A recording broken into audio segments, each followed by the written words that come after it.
Hey guys, welcome back to another Helix video. So recently I've had a few friends of mine that have picked up a Helix and are brand new to Helix, and it's been interesting because the fact that Helix has been out for several years and I've been using it for a long time, I kind of take for granted that most all of the basics are just common knowledge to everyone that has a Helix. So this has been a fun learning process to kind of go back to the very basic building blocks and kind of show people who are brand new to the Helix around how to get around, how to build a preset, what snapshots are, all that fun stuff. So I thought it'd be cool to go back and do basically a Helix 101 series of videos. If you've been using Helix for a long time, there might be some things you learn from this, but this is primarily geared towards those who are just getting into Helix who may look at a blank preset and just scratch their head and not know where to start. So that's what I'm going to do. This video, I'm going to talk mainly about adding blocks to the chain and how the signal chain works. Should be super helpful to anyone who just grabs a Helix right out of the box and wants to start learning with it. So let's hop over to HX Edit and I'll show you what we're working with. Okay, so here we are with a brand new blank preset. If you're brand new to Helix, you may look at this and think, where in the world do I start? So as you can see, there's one square here active, and as I mouse over, you see other squares pop up. So you can actually highlight any of these and you can add blocks. Now a block is basically anything. It can be an amp, it can be an equalizer or compressor, it can be a distortion pedal, a reverb, impulse response, which also for the new guys out there, an impulse response is basically a cabinet simulation. There are lots of companies out there that offer these impulse responses of different guitar cabinets. So that's another option you can do in Helix. So basically, let's start at the very front of the chain. This is the input block. Right now it's just set to multi, meaning if the guitar input is plugged in, or the auxiliary, or the Variax, which in my case I'm using Variax, they all go through. If you want to set them just specifically to say you just want the guitar input, or you just want Variax, or you're plugging something in the auxiliary and that's the only thing you want for that input, this is where you select that. Coming down, you'll see things like return and then USB. The USB is if you're going to do what's called reamping, where you record something dry into a DAW or a piece of recording software. You can send that back through Helix and apply whatever sounds are on the preset to it. The returns are if you're using, there are 4 effects loops, so 4 send returns on the Helix floor. I believe there are 2 on the LT and then 1 on the stomp, which stomp's a little bit of a different animal, but everything I'm showing you will apply to the stomp and the floor, the LT and the floor. You can actually set those returns as your input for your preset. So that gives you lots of flexibility there. The input gate is basically a noise gate. If you're going to have a preset with a lot of distortion, high gain, it's a nice thing just to turn that on at the beginning, so you kind of kill off your noise right away. Threshold sets the level for where the input gate starts, kind of clamping down and getting rid of the noise. The decay is how long it takes once the noise floor is reached to kind of go away. The guitar input impedance, using Variax, I don't really pay too much attention to this, but this sets the impedance auto, is just as it sounds. It will just automatically set it for you. If you want to manually override it and set it to a particular setting, impedance setting, you can do that there. So that's pretty much it on the input block. So then, like as we saw earlier, as you mouse across, you see different blocks. So here's where we can start adding things that will give us sound. Right now there's nothing going through, so we're just all we're hearing is a very slightly out of tune guitar, very plain guitar signal. Okay, sorry about that. Back with a much more in tune guitar. So let's just start at the very beginning. Typically on most all presets, unless you are using an actual amp and you're just using the Helix for effects, you're going to want to add an amp. So there are a couple ways we can accomplish this. I generally like to put this somewhere in the middle of this line, because there are some effects that seem to work better or are preferred in front of the amp, and there's some after the amp. So I like to do this to leave room on either side depending on what I decide to go with later. So you can, if you want to save space, you can just go with an amp and a cab, which means that you can change the cabinet, but whatever the cabinet that's associated with an amp, it's going to be put together in one block. So here we see this is the Fender Princeton, and it's got a cabinet built into the block. So we're only taking up one space, and we get kind of a 2-for-1. We get an amp and a cab.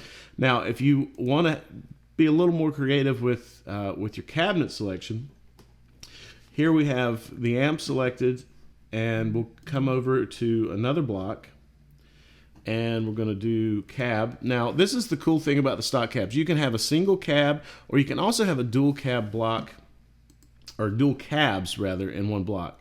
So what that means, if I go to dual, again, we're doing the Princeton. So I'm going to come to cab, I'm going to select dual, and there are actually two different Princess or Princeton speakers. There's the 110. I'm going to click on this tab to select the second cabinet, and I'm going to do the 112. So this allows you to have two different speaker sounds in one block. You can change the microphone for each one, so it gives you a little more flexibility.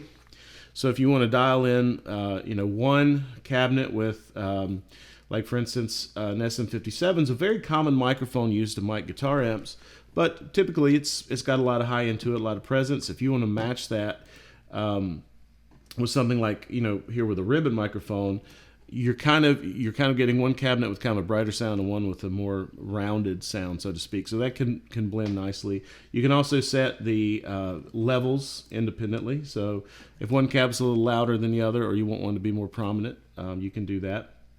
This is a stereo block, so unless your preset, and we'll get to the stereo versus mono thing down the road, unless your preset is sum to mono at some point, having this dual cab block is stereo, so making one cab louder will make one side, left or right, a little louder than the other.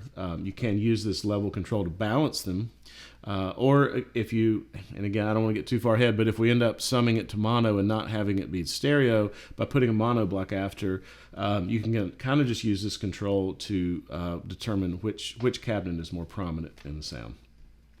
So again, just to quickly review, you can do an amp and a cab in one block, or you can separate them out and have a little more flexibility with your cabinet settings. As I alluded to earlier, the impulse response, I don't use impulse responses. I get everything I need out of the stock cabs, but really it comes down to personal preference. There has been tons of debate, like which is better, it's up to you. Like whichever, I've had impulse responses I've tried that sounded really good. The stock cabs to me sound really good. It's all about dialing it in how you want to hear it. So I'm not going to reignite the debate over which might be better, but the impulse response here, if you put that instead of a cabinet, you'll just use, and I don't know that I have any loaded here, so let's see. Oh, I do still have some. Okay, so I do have, like, this is a creamback. I think this might have been, I can't remember if this is from the Celestion pack. I've tried several over the years, but at any rate, you can choose 124, 248, and then basically your controls are somewhat similar. You have a low and a high cut mix, and then your level, which is the overall output of the cabinet. Coming back, we'll go back to the, another thing in HX Edit that's kind of cool, you do have an undo or go back arrow. So I'm going to go back, and so we can just kind of get back to where I was at, to use the stock cabs as an example. One thing you will notice, a control you have on the stock cabs that you don't have on an IR is the distance parameter. So I can set it to sound like it's an inch off the cone, or the mic's a foot away. So that's pretty cool.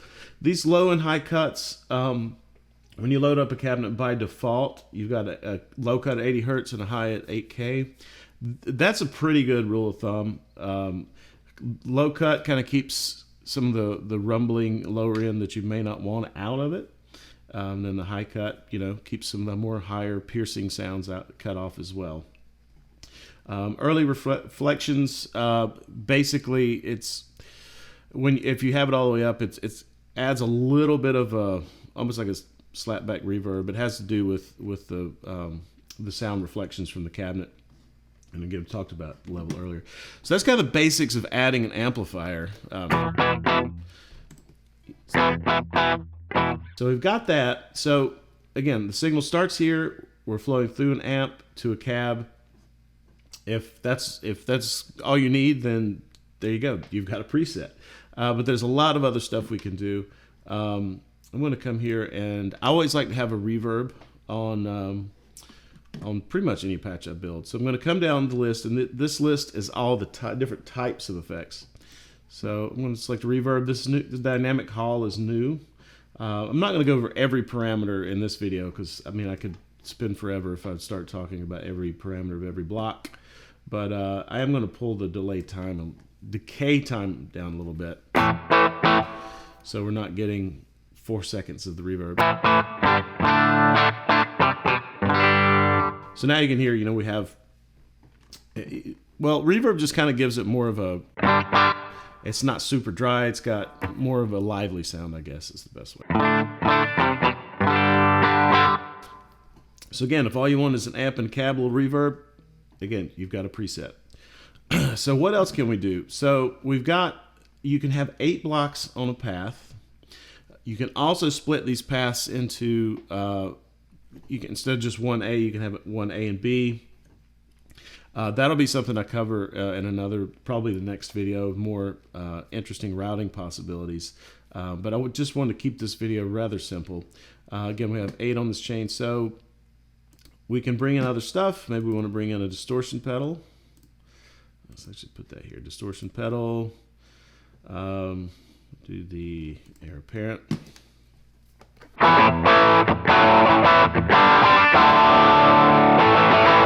So now we have a nice little extra grind to it. This would be a good time to talk about assigning pedals to foot switches. When you're playing live, it's very common for you to want to have control over turning things on and off. So if we assign this distortion block to a preset, that way, when we want distortion, we can hit the button just like we would on a real life pedal board with actual pedals. The way you do this in HX Edit is right click, come down to bypass assign. I'll just pick one at random, but foot switch 4. So now on the physical unit, foot switch number 4, when you're in stomp mode, is going to turn on and off this distortion block. Again, I'm not going to go over every parameter, so this video won't take forever, but you can go through and experiment with having, turning the gain up and down to get more distortion, changing tone and the level.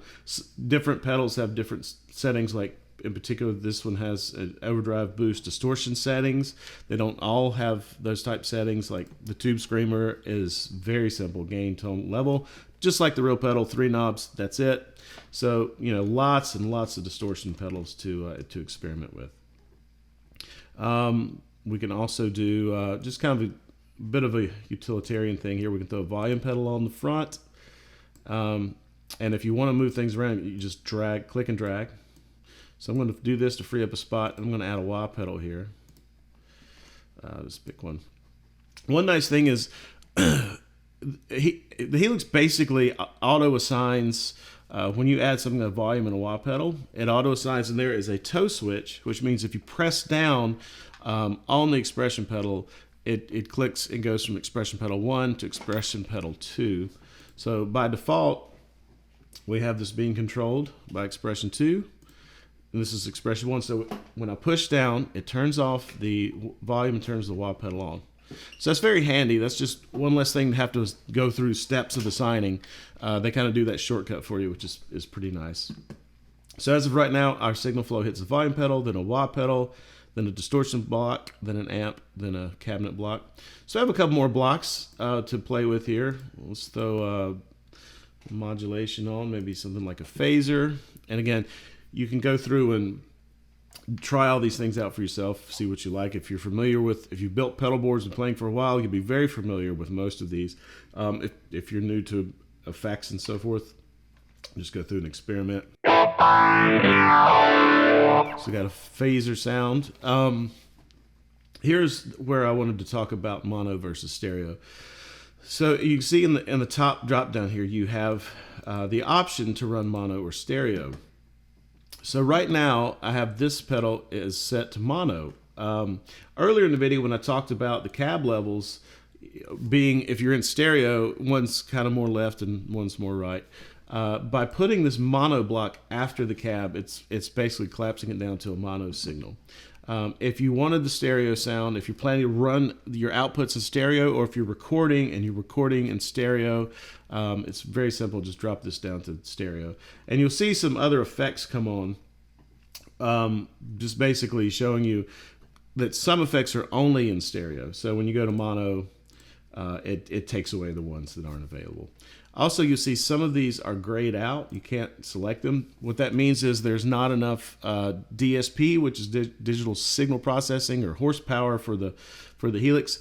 There's not enough left to do that. So you do have one thing about Helix or any device, you have to be kind of mindful of how you manage the number of blocks you're using and the amount of processing they each take.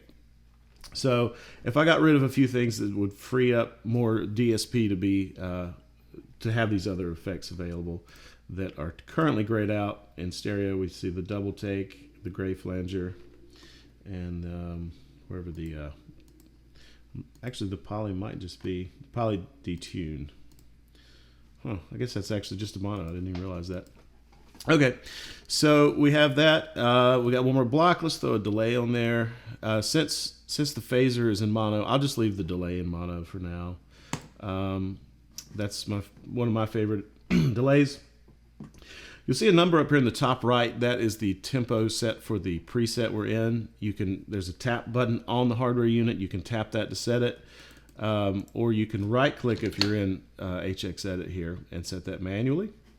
The reason I bring that up is you can manually set the delay time, or if you click this button here, it changes to note subdivisions, which is basically dependent on the tempo of the patch to determine the time of the delay. So when it's set to quarter note, go to eighth note, yeah, obviously twice as fast, or a popular one is like a dotted eighth.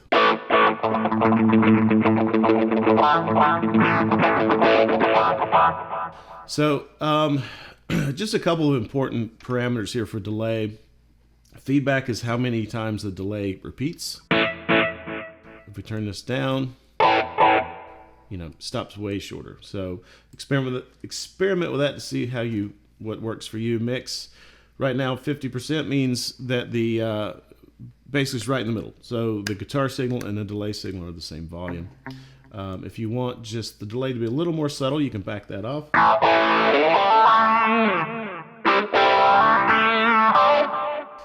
So that's kind of very, very basic part of delay. Also, in the comments below, if there are particular categories of effects that you would like to see more detail or more talked about in terms of specific parameters, just let me know. I can always do that. So basically, here we have a pretty fleshed out preset: volume, wah, distortion, amp, cab, phaser, delay, reverb, and then it goes to the output. It's set right now dead center. You can pan this left and right. So a reason you may want to hard pan, I don't want to jump too far ahead, but you can have this other line down here be for a different instrument or a different amp model or something to that effect. So if one option is to hard pan this one direction and have the other path hard pan the other direction, that'll give you a stereo spread. Or if you have two different instruments, you could actually hard pan them, and the left output can go to the board. It'll be one instrument, then the right will be the other. So just a little flexibility there if you get in a situation where you want to use, say, the Helix. Maybe run a second guitar into the auxiliary, or a bass, or a keyboard, or with the Helix floor, there's a mic preamp. So you can have one path for the mic and hard pan those, and then you could send them as different channels to the board. So there's several reasons you may want to use this control if you're going to run a stereo setup. Output level, right now set to 0. We can bump it up, and obviously it gets louder. Run it the other way, it gets quieter. This is a good way to kind of fine tune your patch levels, because this is just a straight volume. If you turn other things up in the path, you may alter tone in places. This is purely a clean volume boost, so you can use that. And I'll get into bypass controller assigning and setting parameters probably in another video, maybe the next video or the one after that. This is just meant to be kind of a 101 thing.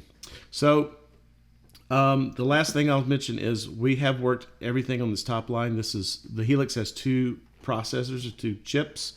This line represents one. This line represents the other. So again, when we get into some of the routing stuff in the next videos, I'll show you how you can route this stuff to actually use these 2 lines in tandem to be able to build much more complex presets. And here on the multi, I actually didn't talk about this, but you can change where this is going. Right now, it's just going to the output. You can set it where you want it to go, either the 1/4 inch or the XLR. Right now, it's going to both. But in terms of chaining these together, if you go to 2A, you'll see the arrow points here and arrow points here. That's where you get into starting to chain together those 2 lines to work together. So I think I've gone on long enough for a very basic 101 type of video here. So in the comments below, let me know what you think. Let me know what you'd like for me to talk about in future videos. If this is helpful for you new guys out there, I'm happy to to do videos on really whatever you guys would like to learn about. So anyway, I hope you enjoyed it. Please like, comment, subscribe, all that good stuff. Give me your feedback below, and we'll see you in the next one.